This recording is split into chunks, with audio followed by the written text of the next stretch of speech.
একবার অতিষ্ঠ হয় তিনি ছুটে গেলেন প্রিয় নবীজি সাল্লাল্লাহু আলাইহি সাল্লামের কাছে। তাকে বললেন হৃদয়ের সকল কথা। রাসূল সাল্লাল্লাহু আলাইহি সাল্লাম দরদ দিয়ে শুনলেন আম্মারের কথা। তারপর কোমল কণ্ঠে বললেন, সবর করো। তারপর দু হাত তুলে দোয়া করলেন, হে আল্লাহ রাব্বুল আলামিন, ইয়াসির কান্দারের লোকদেরকে তুমি ক্ষমা করে দাও।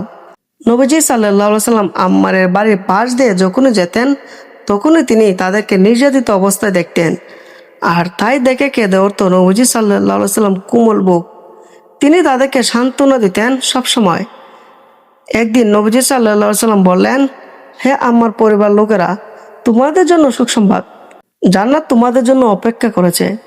হিজরতে ৬-৭ মাসের পরে কথা, মদিনা মসজিদের ভিত্তি স্থাপন করা হচ্ছে। রাসূল সাল্লাল্লাহু আলাইহি সাল্লাম নিজেও মসজিদ তৈরি কাজ করেছেন। হযরত আম্মারও মাথা ঈদ বহন করে আনছিলেন। তার মুখে তখন ধ্বনি হচ্ছিল, নাহনুল মুসলিমিন নাবাতাল মসজিদ, অর্থাৎ আমরা মুসলমান, আমরা বানাই মসজিদ। সবাই একটি করে ইট বহন করছিলেন আর আম্মার উঠাচ্ছিলেন দুটো করে। একবার রাসূলের পাশ দিয়ে যাচ্ছিলেন তিনি।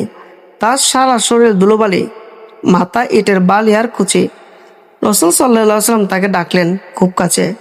তারপর অত্যন্ত আদরের সাথে আম্মারের মাথায় ধুলোবালি ঝেড়ে দিলেন। তারপর কাপা কণ্ঠে বললেন, আফসোস আম্মার, একটি বিদ্রোহী দল তোমাকে হত্যা করবে। তুমি তাদেরকে আল্লাহর দিকে ডাকবে আর তারা তোমাকে ডাকবে জাহান্নামের দিকে।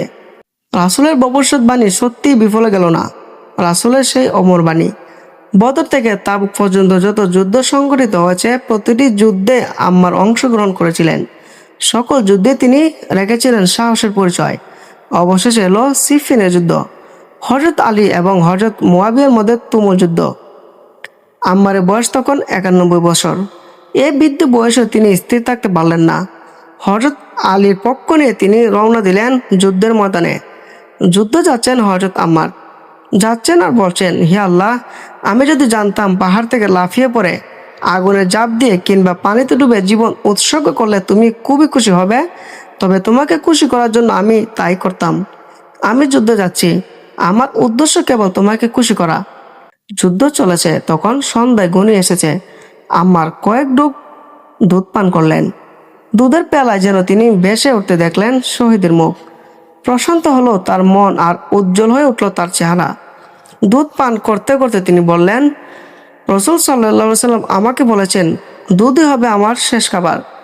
আজ আমি আমার বন্ধুদের সাথে মিলিত হব। আজ আমি মুহাম্মদ সাল্লাল্লাহু আলাইহি সাল্লামের সাথে মিলিত হব। একথা বলতে বলতে হযরত আম্মার সৈনিকদের কাতারে যোগ দিলেন এবং তারপর যুদ্ধ করতে করতে শহীদ হলেন তিনি।